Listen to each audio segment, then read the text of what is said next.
All sports, all plays. Yeah. All sports, all plays.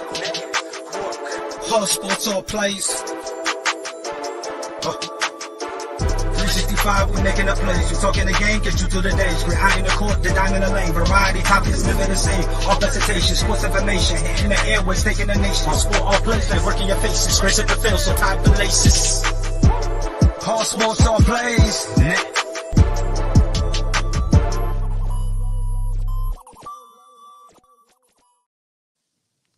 What's going on, Phoenix Suns fans? How's it feel to be 56-14 with your magic number being 5 left? How's that feel? Feels good to me. Especially considering Jay Crowder was out, Cam Johnson was out, Chris Paul was out. You know, water's wet. No big deal. But here we are, still sitting up top. Meanwhile, the Warriors looking like they just lost Steph Curry.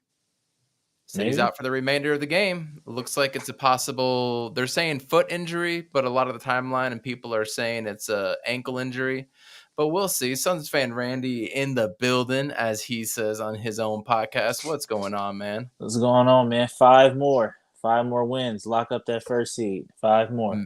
Magic number is 5. If you don't know what he's referring to lock up the number 1 seed. But we actually need 6 to get to our best record of all time, or to match that. And then we need one more on top of that, 7.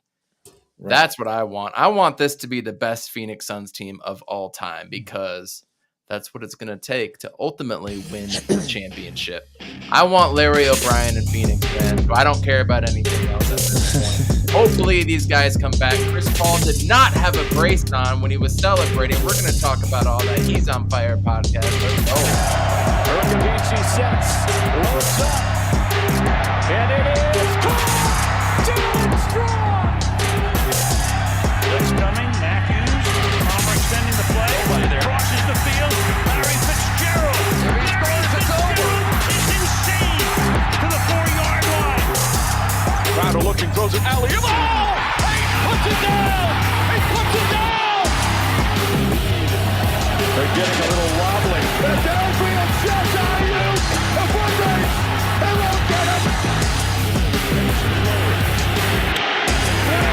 Center field. The Diamondbacks are world champions.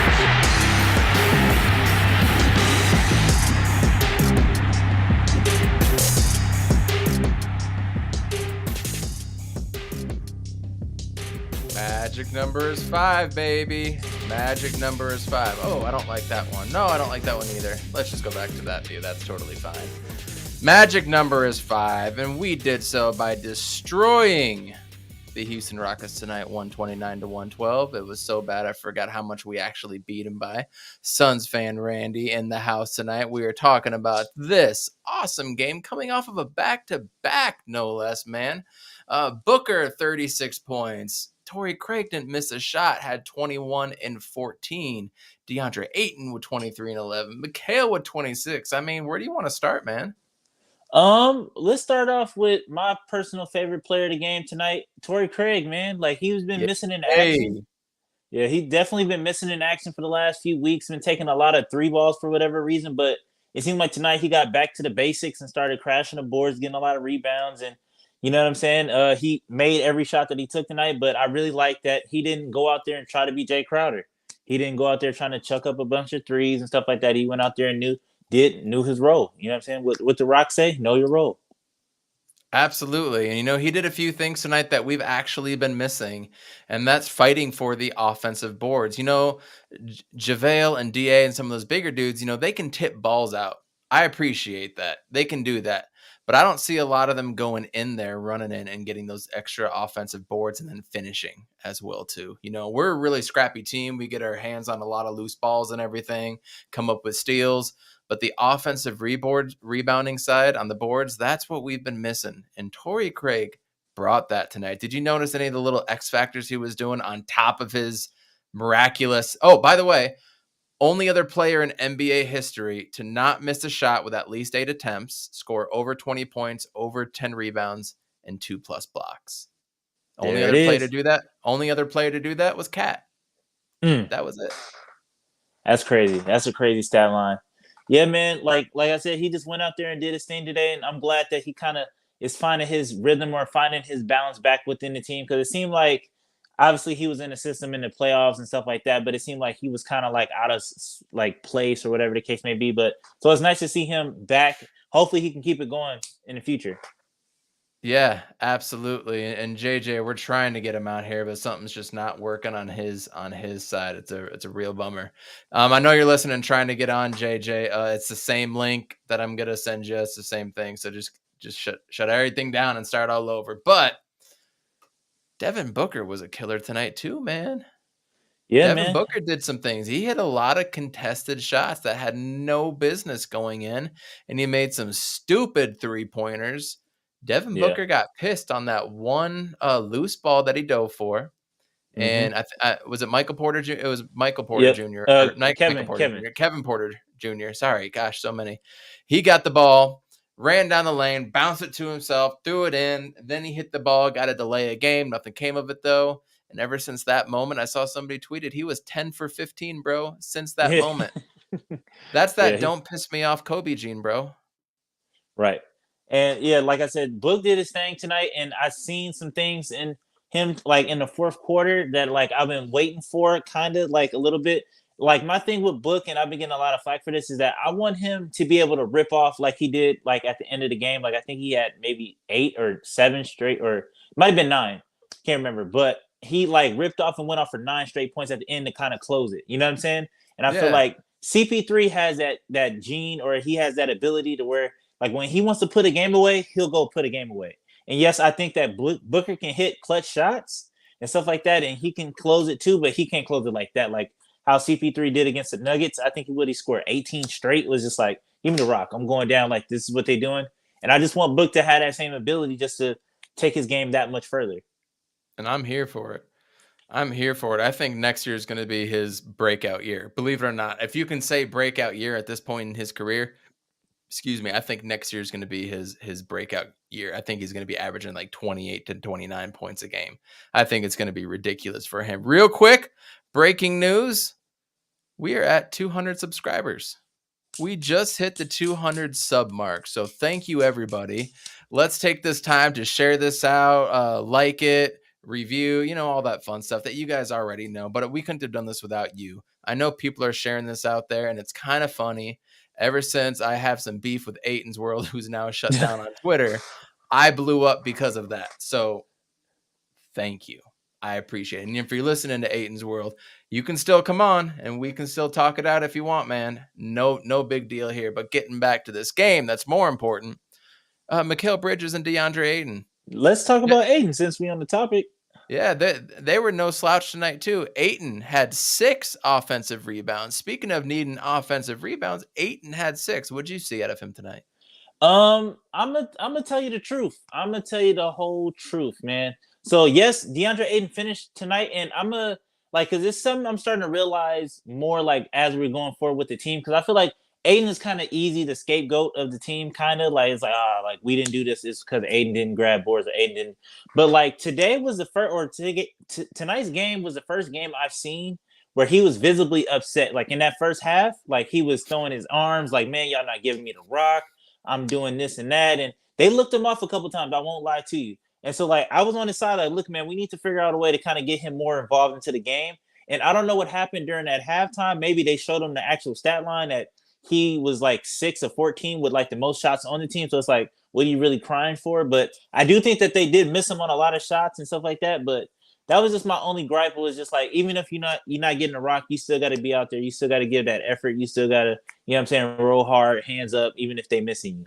But yeah, that was my only beef with him tonight, really. Hey, I completely agree with what you're saying 100%. Everybody knows I'm not the biggest Ayton supporter, but I support him because he's on the Suns. I'm sorry that I just want more out of my number one pick sometimes. Tonight wasn't those nights I needed that or wanted that.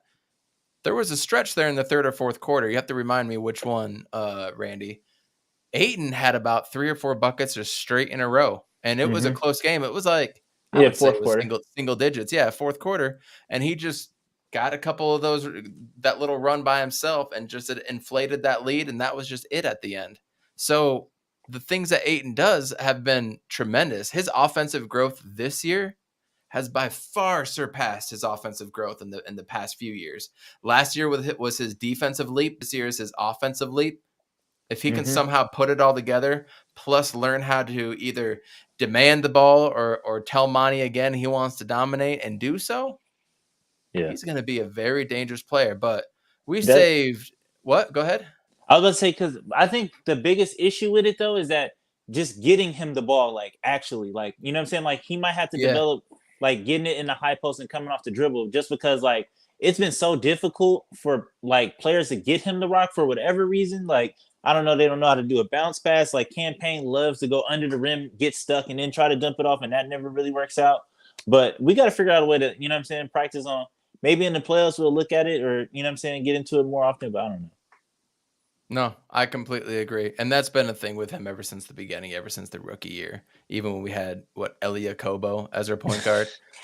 Didn't really have that problem with Ricky Rubio, by the way. It seemed like Rubio always got him the ball. I don't know why it's so different now. Yeah, it's a little bit different system with Chris Paul, but not really. Mikal Bridges had a furious dunk on Arizona State alum and not my favorite player of all time, Josh Christopher. Just a facial. Yeah. And then he looked over to the sideline, talked his trash. I want to know what Mikal Bridges says when he trash talks, because he is the goofiest dude in the NBA. So I'm genuinely curious what he says. If anybody in the chat knows, go for it. But JJ, Mikal Bridges had an awesome night tonight.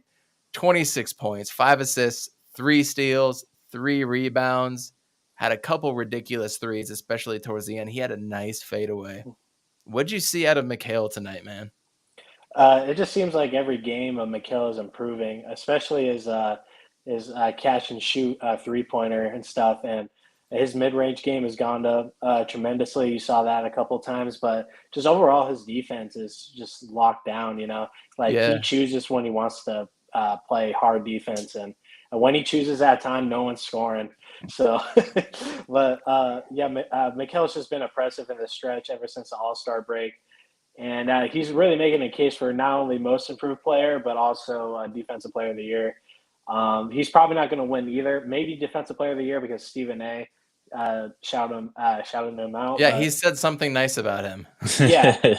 So, but yeah, I definitely see Mikal winning defensive player of the year. And it's, you know, it's right in front of you. You know, you see like how long he is and how just everybody has trouble scoring on this guy, but like just to see the progression from last year to now, just him becoming a lethal offensive threat, and him like every time he shoots it, I'm confident it's going in. And it's kind of crazy that we call this guy a 3-and-D guy to start when he first got here, but now he's just a lot more than that. So this team is just progressing in every which way, and you can't say anything more about Mikal.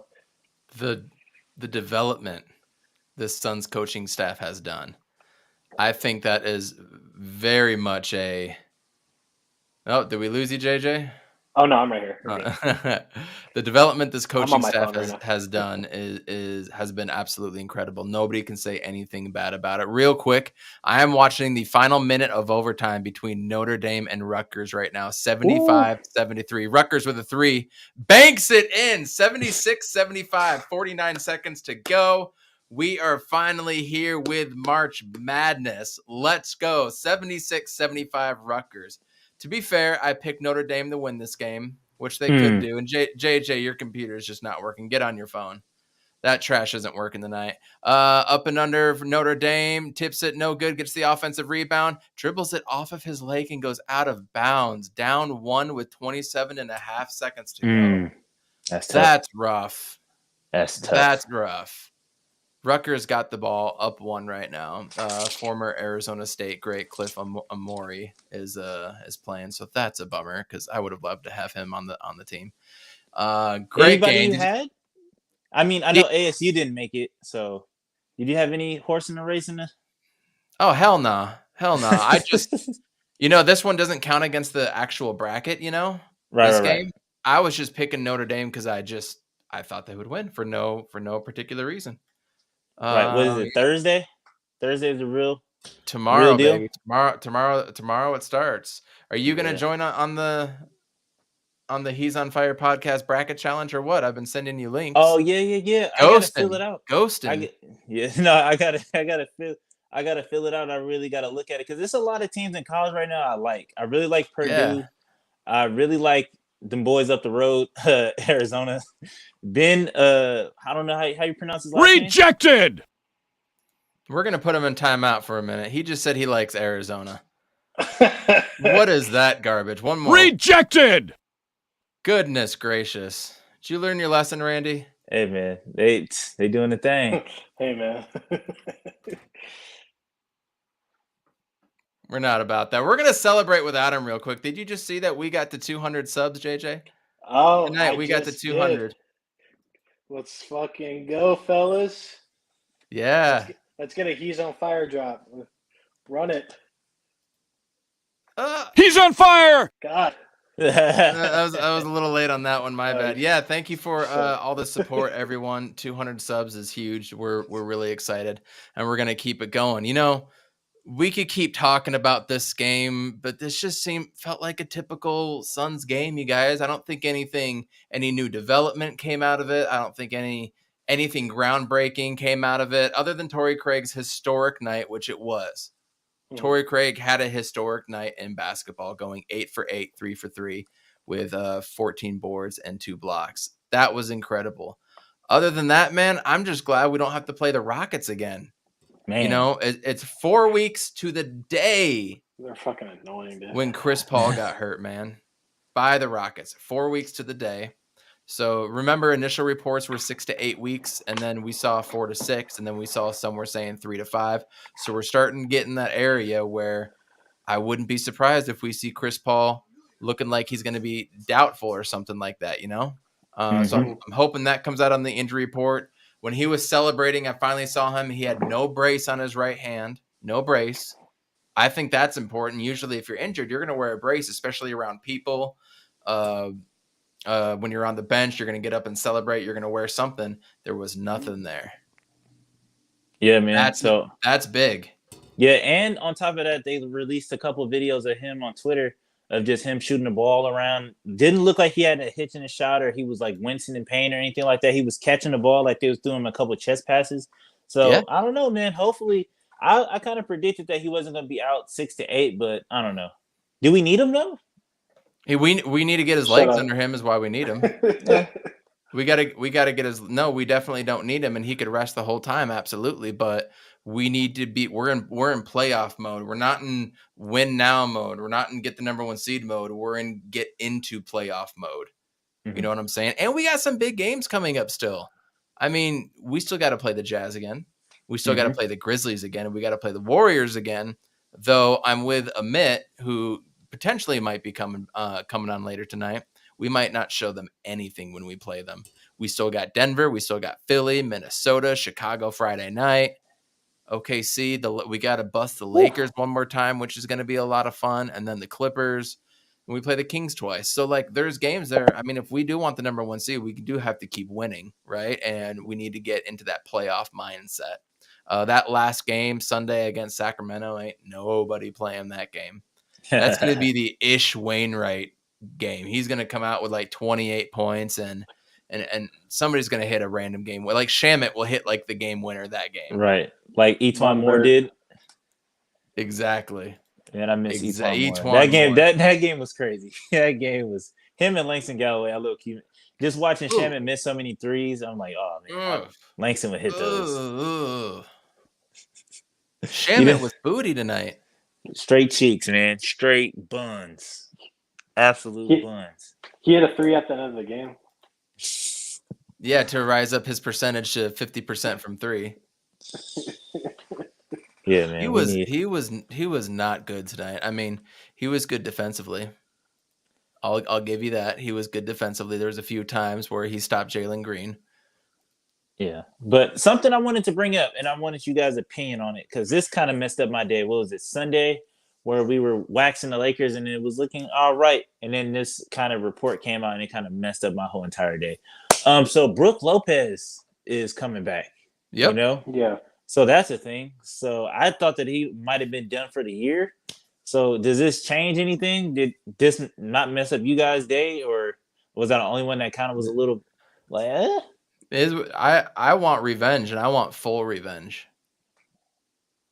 I'll take an advantage. I don't know, but don't know. I'll take. Don't get me wrong. I'll take an advantage. They still got to come out of the East too. Right.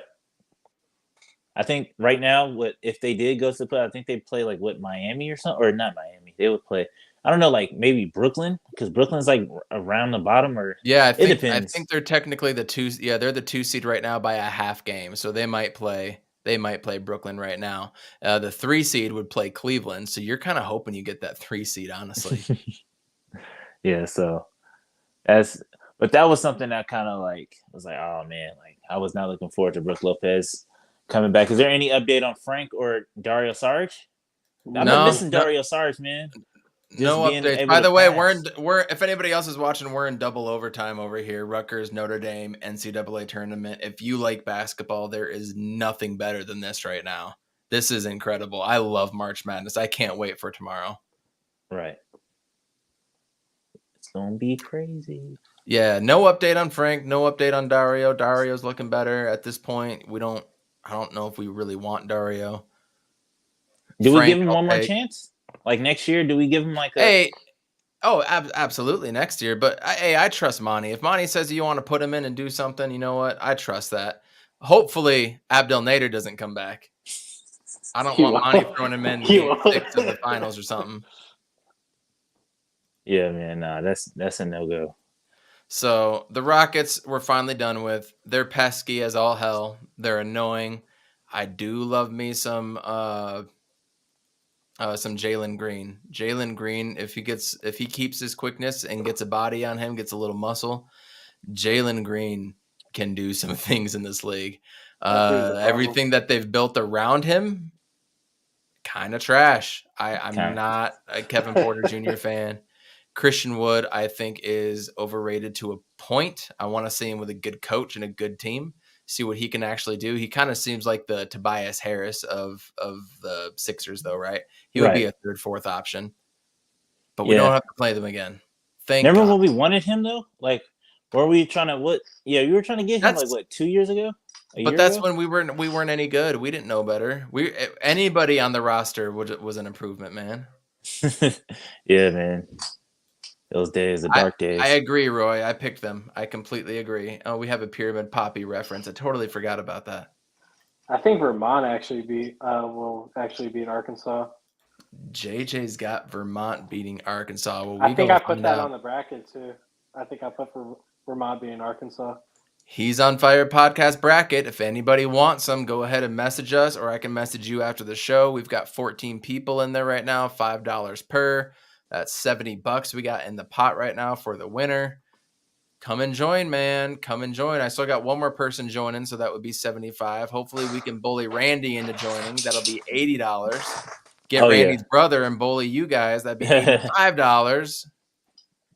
Ooh, but there is one person in there I don't recognize. They're like ESPN fan 15765, whatever. And it's Mike Rochiches. Mike Rochiches. I don't know who that is. Rochiches. That's funny. So whoever Mike Rochiches is on the He's on Fire podcast bracket challenge, I don't know who you are, and I don't think I have $5 from you. And if you win, I don't know who to send it to, and I will keep it. I have no idea who you are. By default. No, I'd give the money back. I'd whoever wins next, I'd give it to that person. Ooh, and we're starting early too. I like Memphis. Imani Bates is not playing, huh? What's that? Memphis is playing Boise tomorrow at 10 a.m. Well, 10:30. I got Boise State. I don't know. I might go Memphis. I like Jalen Derulin. I don't know if Imani Bates is probably not playing. I think he might be done. I think next year he's probably going to the G League. Yeah. If I was him. Boise State is very, very underrated. I think they're actually pretty dang good, but only one game good. I also got San Francisco upsetting Murray State. That's going to be one of the better games of the first round, I promise you. How far y'all got Duke going? I don't know if I have Duke going very far. I don't have Duke going far. I think I got them losing in the 16. In the 16? Yeah, Yeah, I can see yeah, that. they're going to beat Temple. Yeah, I think I had them until the Elite Eight, I believe. Maybe it's the Elite Eight I have. I don't have it open right now. Roy, I don't think Gonzaga is going to win. I actually picked Villanova to win. Interesting. You picked Villy? I picked Nova. I'm going Purdue. I don't know. I got to figure out who they play, but I'm going Purdue. Oh, they got Yale. It's fun. I like Jaden Ivey a lot. Last year I couldn't take it too serious because so many teams were hit with COVID and it was just a weird tournament and I just wasn't into it last year. 2 years ago it was canceled. So this is the first time in 3 years we get March Madness and it is my favorite sporting event, period. Nothing else beats it, especially these first 2 days when you see all these random teams upsetting the 1, 2, 3, 4 seeds. It's just so much fun. I completely agree, Roy. Auburn has a chance, and so does Baylor. I think I had Baylor losing in the Sweet 16. I got Baylor in the Final Four. In the Final Four? Well, they big top seed for a reason. Yeah, that's true. Hell yeah, that's true. I'm going to open up my bracket, too, and see what I have in the Final Four. Yeah, I like UCLA, man. My boy plays for UCLA, so I might have to put them a little bit further. They went pretty far. Where did they go? Final Four last year? Who's that? Johnny Juzang? Nah, my boy. Kind of. I knew him since he was a little kid. He got the Jalen Suggs hit the game winner on him, and I hit him up after. Was like, "Yo, that's tough." Like, you remember when he hit it from half court? He was guarding him right underneath, and I was like, "Dang, that's tough." Like, but no, his name is David Singleton, and I known him since he was 10 years old, and he was a beast, an absolute beast, Adidas phenom. Like, his dad had him in the gym every day, practicing against varsity. And what was so crazy is I was on VAR, and his mom was a teacher, his dad was a dean, and I had his mom's class, and his mom used to be like, if Davey doesn't score against you guys, when you guys scrimmage at practice, mind you, he's only 10 years old. He's playing against varsity players. He's like, if he doesn't score against you guys in practice, he doesn't eat that night. I was like, ain't no way, bro. Ain't no way. So then it was one practice. I went up to him. We were scrimmaging, and he was playing, and I was just messing with him. I was like, oh, you better score so you can eat tonight. And he looked at me so scared. Was like, I scored already. You can ask. And I was like, yo, yo, this is nuts. They're breeding champions over there. But, I mean, it worked out. I mean, he's at That's UCLA a dope story. doing his thing, man. So, but he was tough, man. Roy, I'm sorry. I got them losing to UConn in the round of 32. Who I have in the Final Four is Gonzaga, Kentucky, Arizona, and Wisconsin. Those are my four. Gonzaga, Baylor, Nova, Auburn for me. Jeez. Yeah, I got to look at it. Meanwhile, 40 seconds left. Rutgers is down to Notre Dame's at the line for one more shot, 86-84. Let's go, Dame. I'm going to check this Warriors game. 87-84. Looking at this game.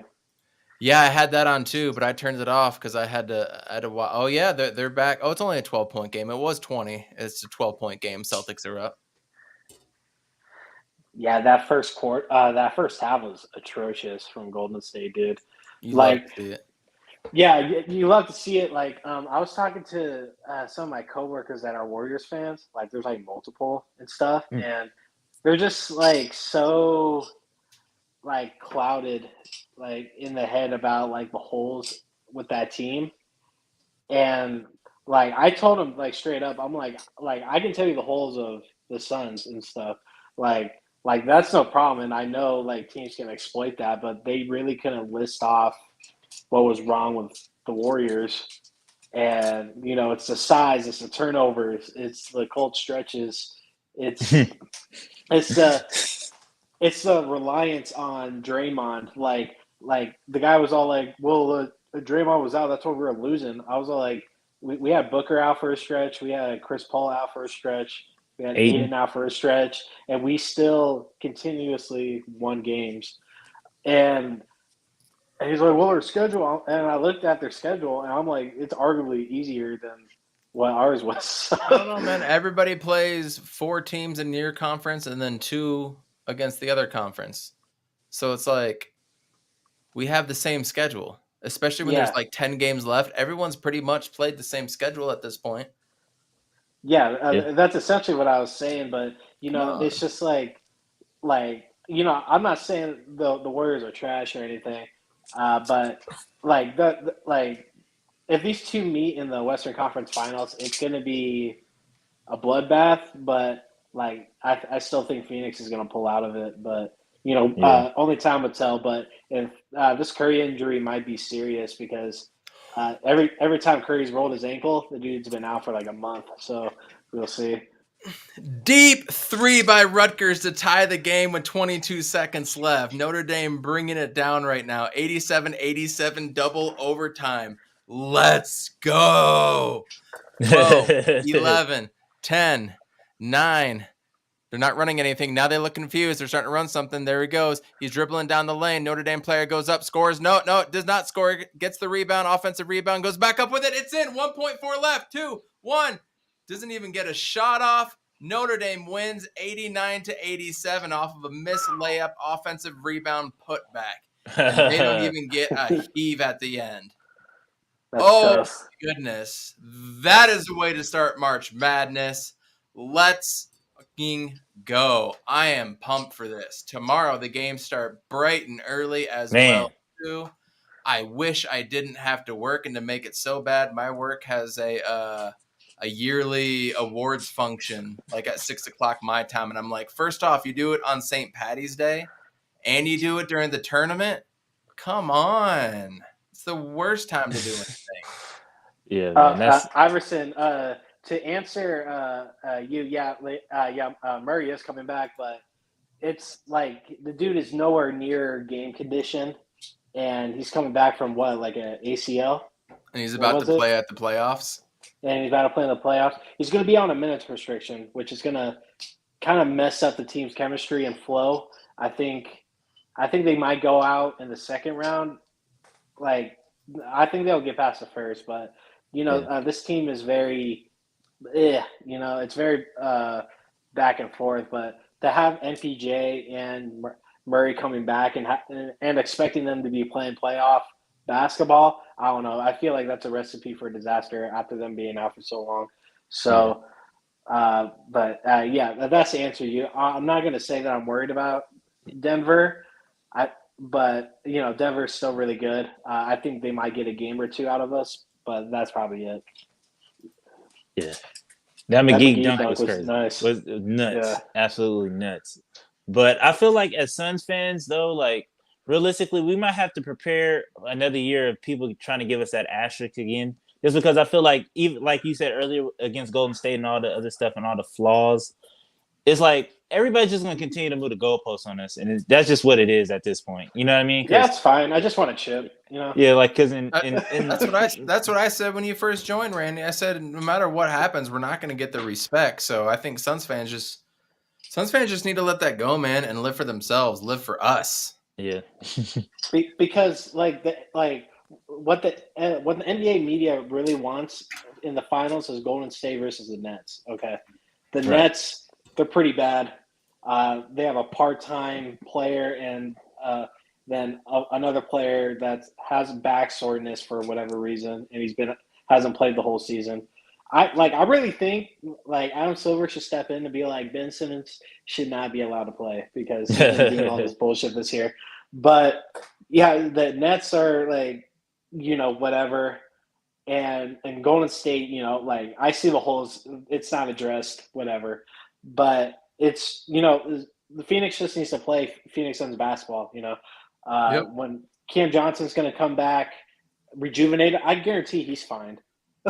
And I bet this was this was a game to sit out Jay. I doubt Jay has quad soreness. Yeah, because it came out an hour before the game, and so I think this was just a resting game for him.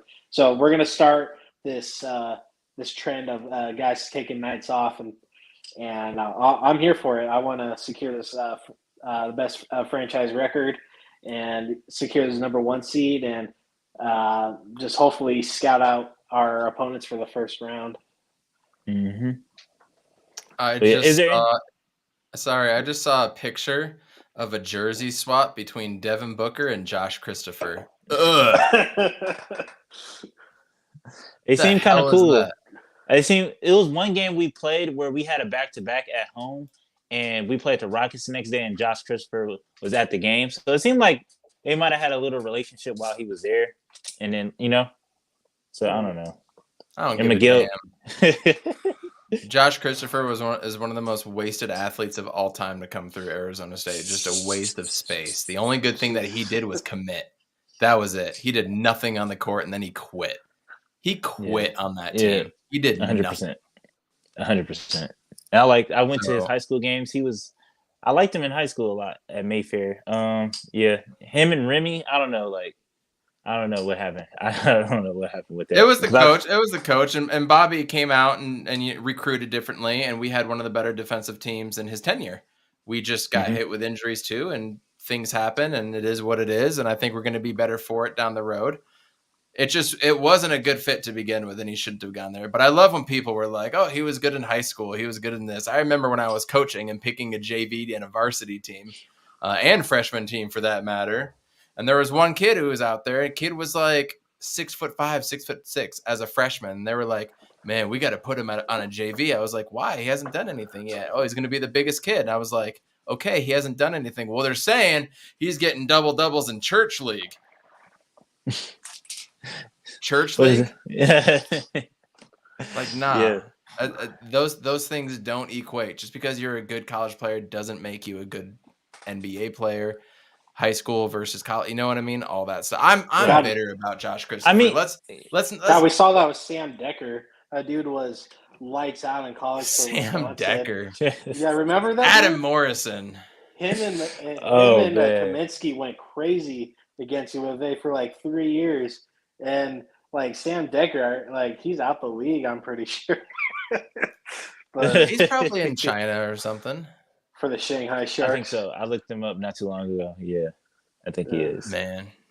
And then Lakers fans, I went through my bookmarks tonight, and I saw literally 2 or 3 tweets that were like, "Oh, yeah, we getting healthy at the right time at the end of December. Just wait until March and April." And so I tweeted, I was like, "So it's March. How's it going?" They're like, "Oh, yeah, we've been injured this whole time, haven't we? Yeah, have fun on your whatever run, Disney run or whatever he called it, Suns." It's like, man, we've been hurt this whole time. Build a real roster. For real. Yeah. I've been getting a lot of flack too. I didn't like what Anthony Davis said. I don't know, it's crazy because around LA and stuff like that, a lot of people have been giving me a lot of flack just because they really believe that in their heart. What Anthony Davis said at that press conference, they really believe if he was healthy, it would have been different. And I'm just like, you guys are tweaking. I mean, they're not wrong for thinking it. It's just riding with the what if, It's let it go. It didn't happen. But right. It wasn't meant to be, apparently. It just they wasn't. Need just a sliver of any type of ammunition, Lakers fans. Just a little bit of hope, a little bit of whatever. And they will blow up to be the biggest, most pompous fan base that you could ever imagine. And is it worse than Cowboys? Right there. Yeah. Is it worse than Cowboys fans? Yeah. Yeah, Lakers fans, yeah. Cowboys fans know that they're bad most of the time. They just don't want to admit it. Lakers fans are kind of delusional. I got into Jaylen Brown. Hello. I got into a argument with a guy at work. He's a Lakers fan, and he swears everything that's going on wrong with the Lakers right now is just straight up LeBron's fault. And I'm like, dude, Genie and Rob Pelinka should not be in charge right now. They were asked for 10 years, wasted Kobe's last 7 years, and they're asked 5 years after. And when you get those assets, they traded off for AD. And when LeBron wanted DeRozan, the Lakers want to commit to a 3-year with DeRozan. That's what he wanted. And then the backup plan was Russ Westbrook. So so I told him all this, and he's just like, "No, dude, LeBron's probably going to win a scoring title this year. He's the only one performing on this team. AD is talking shit in street clothes. Westbrook can't hit like any shots. Like if people are saying Malik Monk is the most consistent guy on this team. I'm like, dude, he plays no defense and he goes like 3 of 15 from the three every night. Like, nah, it's That ain't it. yeah, No. that ain't it, dude. That ain't it. Yeah, LeBron 100% deserves some blame. But dude, the management has been awful for a very long time. Okay, this is just a reoccurring thing. So, if you're watching this, Brian, it's been bad for a long time, dude. So that's, I don't know. We just kind of rambled on tonight. You know, some scores went down, some things happened in the league. The T-Wolves beat the Lakers. I'm kind of over talking about them. The Bucks are in a dog race right now with the Kings, 110-109. It looks like the Warriors about to lose with Stephen Curry going out. The Raptors and Clippers are close in the fourth quarter. Hornets beat the Hawks. Sixers beat the Cavs. Nuggets won pretty big over the Wizards. Spencer Dinwiddie had a nice buzzer beater to beat the Nets. Mavericks over the Nets tonight. Knicks beat the Blazers, and the Spurs beat the Thunder, and the Jazz won by 15 over the Suns' next opponent, the Bulls. Donovan Mitchell had 37 points. So that's what's going on in the NBA. Because it's the amazing March Madness tomorrow, there is only one game on tomorrow, and that's the Pistons and the Magic. Probably the worst matchup in the league. Friday and this weekend is going to be big basketball. Not only is it March Madness, any plug that I can for that. There are some really good games around the league all through this weekend. So a lot of scoreboard watching. It's going to be a lot of fun. So before we get off of the Suns stuff and excuse Randy, unless Randy, you want to hang on for a minute, talk some NFL and some free agency and stuff. That's what we're going to chat about in a minute. All right, yeah. Hopefully, if my fire alarm doesn't go off this time, then you know what I'm saying. He's on fire. Ahmed, did you get to watch the game, and what are your thoughts on the Suns thus far without Chris Paul and Cam, Jay Crowder, et cetera, et cetera? Yeah, I watched the game, and I think the biggest takeaway, I keep watching these games and the way they close them out, and you see Booker, you see Ayton, and you see Mikal Bridges, and they're forming a pretty formidable closing group. I mean, those three guys, like they're not young players anymore. These guys are vets now, and they know how to close games out. Defensively, offensively, rebounding, blocking shots, getting like whatever they need to do, get steals. They're doing all those things in clutch time now, and it's a routine now. Every game, routine. They're doing it. So what's up, Roy? But yeah, I mean, I just love it. Sorry, my son's trying to sneak in here. But my son's doing that now too. Go up. But yeah, no, I'm just loving the what we're seeing, and we're seeing what the future is going to look like when Chris Paul's gone. You know what I mean? Like I was looking at this, I'm like, I could see this for another 5 years of this group, especially what campaign's playing. And look, he didn't even have a great game, but he distributed. No, let's not do that. Let's not do that. Let's just get the one. Let's just get the one. And then we could talk. Yeah. And here's what the fun part is. After next year, I bet you next year Chris Paul is going to be like about done after next year. You know who's going to be pissed off? You know who's going to be pissed off of losing? Go upstairs. SGA, De'Aaron Fox, DeJounte Murray. These guys are going to be pissed off at losing after next year. That's what's going to happen. Yeah. I'll take any of them. So Suns are just killing it. Another big test against the Bulls, who have not done good against the top teams. And Golden State still losing by 16 with 4.5 to go. So let's move on to the very underwhelming Cardinals. The very underwhelming. We signed Zach Ertz. That was dope. I was happy. We did sign Max Williams. JJ, that's huge. We know that's huge. Huge. Yeah. Chandler Jones. Bye-bye. 17.5 a year for 3 years in Oakland. Have fun being on the worst team in that division. Dude, that division is insane, dude. Christian Kirk, what was it, 84 mil? Yeah. He's the number 3 paid wide receiver right now. He's getting paid more than Devontae Adams. Have fun over there. Chase Edmonds going to Miami. Congrats. And then they just I like signed him. Raheem Mostert, by the way, today. I don't know if anybody Yeah, else saw I that. saw They signed that. Raheem Mostert. After that, no real move. Oh, Jordan Hicks that we released. Jordan Hicks went over to the Vikings. Outside of that, for the Cardinals, I don't know of any other Cardinals that have signed anywhere. But Jordan Phillips is gone, but it looks like he's going to Buffalo, possibly. oh yeah, Confirmed. released Jordan Phillips, thank God. Restructured Justin Pugh, which I think we all kind of collectively thought we were gonna cut Justin Pugh after that season, but then obviously we re-signed James Conner. So our biggest internal free agents we signed, which is good, and then Von Buffalo Biller going up there in Buffalo, and then there was a couple other ones. There was quite a few little ones. Man, Did the they put the Chargers numbers out on literally Chandler pissed me Jones? off. 17 and a half a year for 3 years, over 3 years. So 17 and a half per. Yeah. We weren't paying that. No. Hassan Reddick. Thank you, Chandler Jones. Hassan Reddick to Philly. Yeah. Amari Cooper gets traded to the Browns. Deshaun Watson's probably going to go somewhere, and then Baker Mayfield's going to go somewhere. Kirk Cousins re-signed in Minnesota. I mean, Randy, you're a Packers fan. Your pass rusher that just went to the Baltimore Ravens. What's his name? Zadarius Smith. Yeah, he's out of there. So So tell me what the Gregory Packers' strategy, because they're pretty much just running it back, thinking like that's good enough, right? Yes. So so it's just like right now we're kind of like sitting like you guys a little bit in the sense of we're just not doing anything.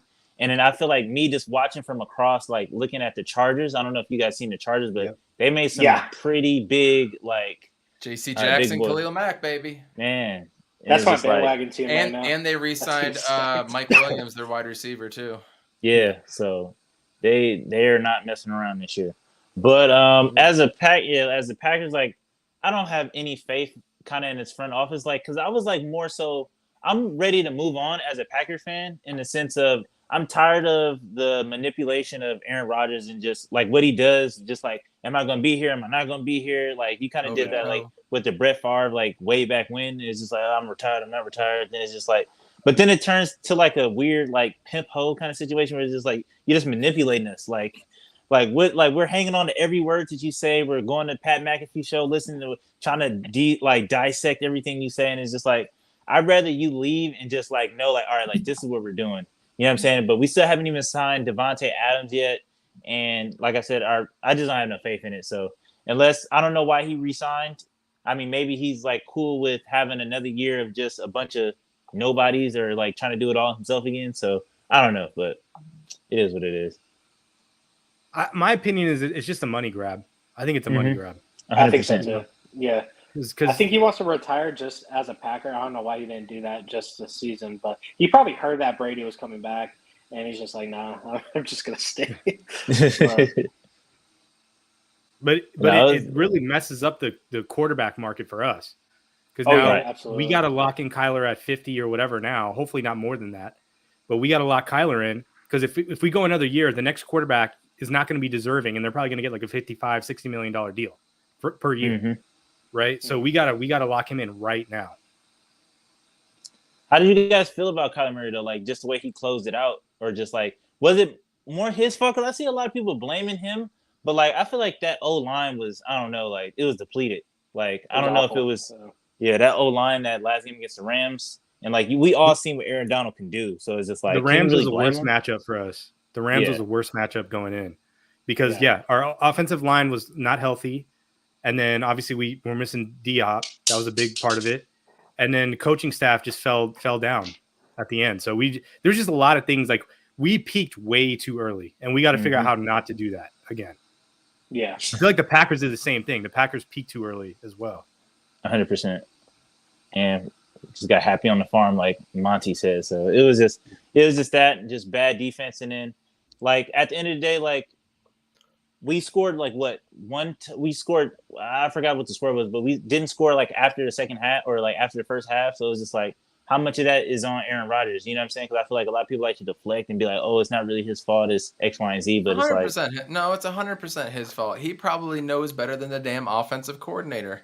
You know, he's out there, he's seeing it. He's going to be the one that's going to call an audible, change play, do whatever he needs to do. And he was an MVP the year before, MVP caliber this year. And you've got the best wide receiver in the league. Like It's 100% his fault, dude. When it comes to Kyler Murray, and here's another thing we haven't done, guys, and this is why when we have our preview show of what we think the Cardinals are going to do, I'm going to be like, we're going to get 8 wins, 6 wins, whatever, because we still have yet to sign any type of coordinator, quarterback coach, or anything to help with Kyler and Cliff. Still, after everything that we've talked about, and I know that they listen to this podcast, so they know better. That was my one big thing. It's like, we can run it back, but this one thing needs to change. So I'm pretty pissed about that. I have no faith in this organization, you guys. What about with D-Hop coming back? Because even though you said Devontae Adams, I don't know. I don't know if I would kind of like, yes, I love Tay, but it's like, I don't know how much of that is actually Aaron Rodgers and how much of it is actually Tay. You know what I mean? Like, yes, he does look like, yes, I'll give him his credit when it's due. But I feel like just watching Cooper Kupp being able to break down like double teams and stuff like that, just the way he did it this year. And it's like everybody in the building knew where like the Rams would go, like when they needed, you know what I'm saying? Whatever the case may be. And it was the same thing kind of for us. Like everybody knew. And then the fact that he still wouldn't be able, even though, yes, I do think that he was seeing different coverages, but I don't know. I don't know if I can throw Devontae in that top slot. No, I think Hopkins, like with any quarterback, is going to be the best wide receiver in NFL. I think Cooper Kupp, he's so elusive, and they just run that play action so well that they just find him every time. It was crazy in the Super Bowl how he could just get away from people. Right. You know, I mean, he should have been the offensive MVP for the NFL, 100%. but now apparently that's only going to quarterbacks. That doesn't go to anybody other than quarterbacks. So I think the last time was Derrick Henry, like 5 years ago or 6 years ago or something like that. Something like that. But the problem is Cliff Kingsbury again. And I know you guys saw those charts where he ran like 18 routes and they were all to the left side within like 8 to 16 yards or something like that. So, I mean, you know, you're probably right. D-Hop probably is the best receiver in the league. We just have a dumbass calling plays. Yeah, and we still haven't signed another wide receiver. Yeah, that's my next question. Still haven't signed any interior defensive line or offensive line. Have done nothing to shore it up. We did sign one dude. I couldn't even tell you what his name was right now, but he was a former first-round pick from Minnesota. Got in trouble with domestic violence last year. Had to sit out the year. Got not guilty. What's his name? JJ Gladney. Yeah, Jeff Gladney. Yep, that's what it was. Yeah. So it looks like it could be a solid pick. So it looks like we could have a young core of DBs back there, but. Look, we still need a pass rusher, a premier pass rusher. We still need a number 2 wide receiver.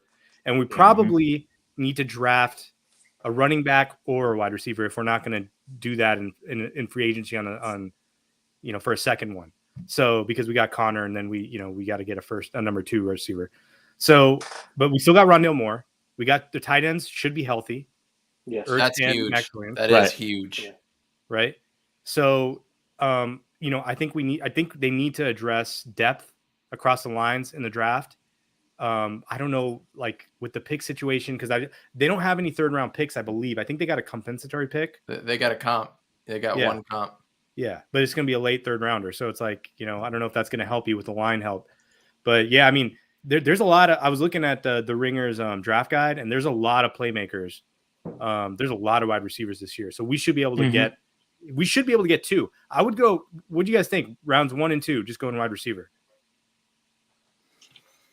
I'm trying to think. Okay, so we have Antoine, we have D-Hop, and Rondale.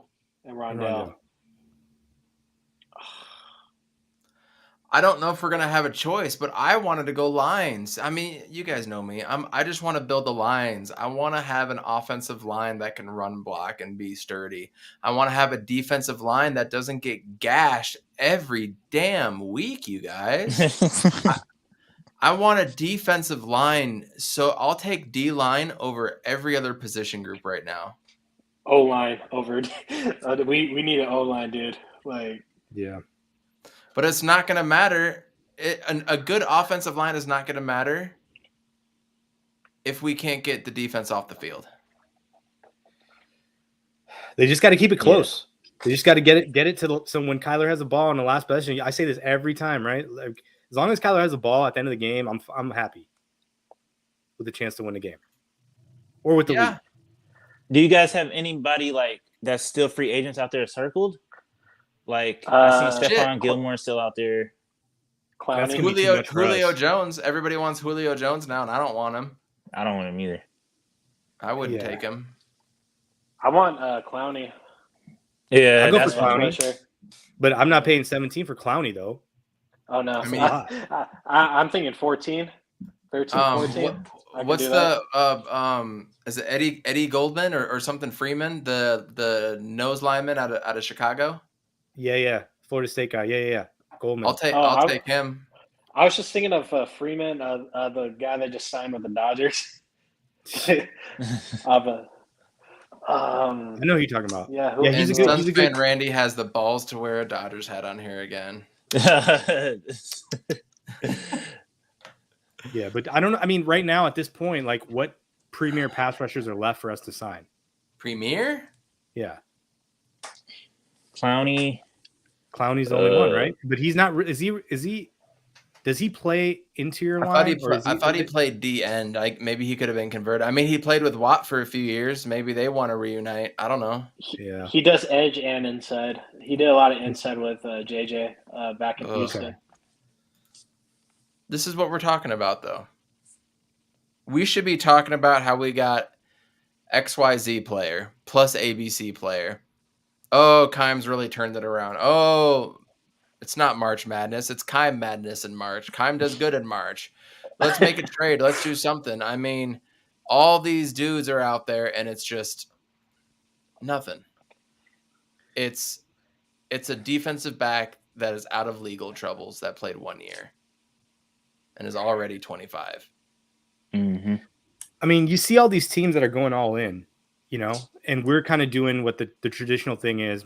I think most of the league is doing it, but the teams that are trying to win, really, really win this year are going all in, right? Rams have 0 draft picks for till 2030 or something. Well, I want to combat that because I saw a good point today. Last year was the year that we did the Chargers stuff, getting Rodney Hudson, getting JJ Watt, doing all that, right? Yeah. Uh-huh. And Justin Herbert was drafted 1 year later than Kyler Murray. So this is their window to do it. So I get it. And last year was our chance to do so, but we're just not doing anything. But don't you think we didn't give up a lot for Rodney Hudson? I mean, what did we give up? Like a 2nd round pick or something for an All-Pro? We gave up our 3rd round pick this year. 3rd round pick for an All-Pro. That's fine. I'll do that any day, right? And then what was the other one you said for JJ Watt? I mean, he's making like $9 or $10 million a year. Like, that's fine, right? It's a 2-year deal. It's not a long-term thing. So, I'm okay. That's like smart organizational building. But when you start doing stuff that the Rams are doing, it's just like, are you thinking Matt Stafford's going to play till 2030? Because who's going to be your quarterback after next year? Right. I mean, some notable names out there are I'm seeing pass rusher Calais Campbell, Pierre Paul. Yep. Bobby Wagner's out there. I know he plays linebacker. I want to see where I'm interested. Yeah, I'm interested in Allen Robinson. I don't know if he's any good or if it.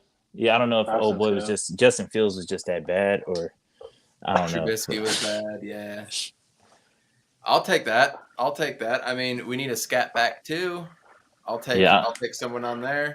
The Keim gets shitted on a lot, but if you look at the playmakers, outside players he's drafted, perimeter players, he's done a pretty good job. I mean, Rondale Moore, Arrington, Chase Edmonds. Did he draft Wesley? I don't know if he drafted Wesley. No, that was a free agent signing, but yeah. But there's a few other ones. Isabella, Hakeem Butler. Keyshawn Johnson. Yeah, and all these guys you're talking about contributed, right? But we just need another stud like Rondale Moore. What was Rondale Moore, like the 4th round? Second round. Second. Buda Baker, 2nd round. Byron Murphy, 2nd round. I mean, so Marco Wilson, compensatory, or he was a 5th round pick in the whatever you call draft. Yeah. Free agent. I want to ask. Undrafted. Yeah, I want to ask something, but I don't know if you guys ever touched on this or not. But I know you guys are probably gonna kill me. How you guys feel about AJ Green? Done. Why was done? He could be a wide receiver 3, dude. We just need a second one, dude. Like he's Never heard of him before. Look, he played good up until D-Hop got hurt. He had a couple like big catches, but he did some things like that. The Green Bay game, you saw the Green Bay game. Like, what was he doing next game? And then there was another pick six. Yeah. There was a pick six that he had against. You guys remember the pick six? I don't remember the Lions. I remember that. Yeah. Mm-hmm. I don't remember who they were. Who was against? But he didn't run out the play. He didn't even try to tackle the guy. He was right next to him. He didn't even try. He just ran to the sideline. That was it. So I don't know what happened in the first half of the season because he looked really good in the first half. So did Christian Kirk. Christian Kirk looked elite in the first half, but that's all because D-Hop was there, taking pressure away from those guys. And the offense was in rhythm. Kyler was just finding them. And then when that fell apart, it's just like we didn't have a good receiving core after that. We were relying on Zach Ertz. We're relying on Chase Edmonds and Connor. Like it got all like gadgety at the end. I would still take AJ Green over Kirk. Like Kirk has pissed me off way too much. Kirk pissed me off way too much. And especially in that first round game against the Rams, and that ball was right in front of him, no attempt. I was like, yeah, he's done, dude. Because that's been his whole career. It's just him not fucking trying, dude. At least AJ Green is an established, respectable receiver. Like that second half of the season, he was pretty bad, but at the same time, those routes that Cliff had him running were dog shit. For sure. So bring them all. I'm not. Yeah. So bring on Julio Jones. Bring on AJ Green. Bring on D-Hop. Bring them all in. Hell no. Bring them out. Bring them out. Like Julio, he's a great route runner. That's what we need, dude. We just need a route runner, man. I mean, if he can play. Allen Robinson. He's a route runner. Yeah. But I heard the problem with Allen Robinson. The problem with Allen Robinson is that Kyler likes to go for the one-on-one matchups, and he'll call an audible, see it one-on-one, and he'll throw it up. And Allen Robinson isn't that type of receiver. Yeah. So it really wouldn't work for a number 2. So I'm like, so Kyler needs 2 number 1 receivers? Is that what we're talking about? Because that's what a number 1 receiver does. And that's frustrating to hear. But that sounds like, to me, that's scheme. Schematically, woo-wee. Yeah, Todd's right. We need to get CC back. I'm all about that. Hey, Devontae Adams, if you want to come on a vet minimum, dude, we'll take you. Well, yeah, I don't know. Devontae, he just made me mad at the end just because, well, it wasn't really his fault, but I just felt like I don't know. It was just that whole thing, how we closed it against San Fran just left a bitter taste in my mouth. It was just the defense fell apart. Well, no, the defense was actually pretty solid. But now you lost your best pass rusher. But you re-signed Devontae Campbell, former Arizona Cardinal great. Right. But my thing is with Aaron Rodgers is that what I've been saying for the last maybe 3 or 4 years is that he needs weapons, man. Like MVS is trash. Who else is out there? St. Brown is garbage. It's just like Randall Cobb is too old. And it was just like it was getting to a point where it's because Aaron Rodgers, I don't know how much you guys watch him or not, but he is like Devin Booker in the sense of pettiness. Like, how Devin Booker gets mad at the ref and then he'll just do some petty stuff to draw a foul or keep creating contact to make you blow the whistle. And Aaron Rodgers is if you drop a pass, he won't go to you for the rest of the game. And it's just even if you're wide open or if he doesn't trust you, he'll literally not pass you the ball the whole entire game. And so it got to a point where he was hitting people on the numbers. And it's just dog, if Aaron Rodgers is hitting you on the numbers and you still dropping it, it's just we need weapons. So it's just so it's just, I don't know. We're just back at square one again. So get an owner, dude. Someone needs to be making these decisions, man. Yeah, nah. So we're I got no faith. I love how the town owns the team. I do too, but I absolutely love that. We're about to wind it down here. We've talked enough Cardinals, which sucks because we should be going off on them right now. We should be saying a lot, but absolutely nothing has changed. They're choosing to run it back, minus Chandler Jones, minus Jordan Hicks, Jordan Phillips, which is fine, and minus Chase Edmonds and Christian Kirk. Man, if Christian Kirk played with Aaron Rodgers and he did that, Christian Kirk would have had 6 catches last year in total. Yeah. Amit, give me some final thoughts on either the Suns or the Cardinals. I mean, just screw the Cardinals. Let's just keep it positive. We got what, 12 games left? How many games I'll left say for the this. Suns? 13? I'll say this about the Cardinals. Keim does his work towards the end of free agency, and he gets these prove it deals, or he'll do it during the season. You guys remember when we got the Colts? Who's the Colts dude? The pass rusher? Yeah. I know who you're talking about. What's his name? Dwight Freeney. And then the guy comes up and with a bunch of sacks, right? Okay. So he's able to find some Kenyon Drake. Kenyon Drake is another one of those guys. James Conner too. I mean, if you think about it, like he was left on the scrap heap last year. John Abraham. John Abraham's another one. So hopefully there's some guys out there that we can get. I don't know how it's looking, but I really feel like the first draft pick is going to have to be a playmaker. It's going to have to be wide receiver, running back type guy that can play in the slot or get in the backfield. Another one of those Rondale Moore type dudes. It's got to be whoever's the best one out there. That's what I'm thinking, because I don't think we're going to get a number 2 in free agency the way that but they freed up so much money. I'm just like, what are you guys doing? They must have something cooking. So we're just going to have to see what happens over the next couple weeks or days. As far as the Suns go, I mean, I'm just loving it, man. I'm just loving the Lakers getting trashed every night now, and it's like it's a bigger story than the Suns just blowing everybody out because. Like, dude, here. So I'll give should I wait till we have a Lakers fan on, or should I give my Lakers take right now? By all means. Okay, let's do it. Here's the thing. I'll send the it Lakers, to Freddie. 106. I'm sending this to Freddie. You send it to Freddie. So the Lakers, when Jerry Buss died, his family took over. His family, they grew up in the organization, but they weren't basketball people. They kind of got by with Mitch Kupchak, Jerry Buss. Kobe was there. They could do some things to bring in legitimate star talent. Jerry West helped them out from Memphis. Now we're seeing you have to actually you can't run it like a small business. This is a multi-billion-dollar organization. They're still running it like a small business. They have what's the guy's name, the general manager who looks like Rob Lowe? Rob Pelinka. Pelinka, dude. Pelinka, yeah. He's the only reason he's there is because he was Kobe's agent. So it's like family stuff. Let's bring in the family guy, right? Kurt Rambis, same thing. Kurt Rambis, he's a family guy. By the way, you went to high school. What's that?